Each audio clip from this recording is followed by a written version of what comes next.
Welcome to Uni Digital Academy पिले question देछि कोन एचसीएफ एलसीएम रो what is the greatest number that will divide 38 45 and 52 and leaves as remainder 2 3 4 respectively तने आज गोटे number choose करियार अछि कि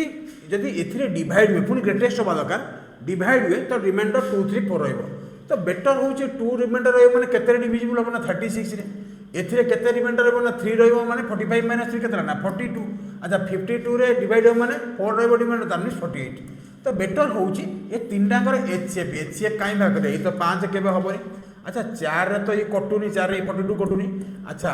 आमर ग्रेटेस्ट क्वेश्चन 8 रे चेक करो 8 रे ये कटुनी तो 6 हो आंसर नहीं तो एलसीएम नहीं जाओ एचसीएफ नहीं जाओ 6 6 जाए 6 7 जाए 6 8 जाए आउ तो जीवार नहीं एचसीएफ हो 6 आंसर हम 6 थैंक यू जय जगन्नाथ ये भाया क्वेश्चन आपण मानू जदि भल लगे निश्चित भाव में कमेंट करिवो शेयर करिवो सब्सक्राइब करिवो आ निश्चित भाव में आपण मतामत कमेंट सेक्शन में जनइबे थैंक यू जय जगन्नाथ।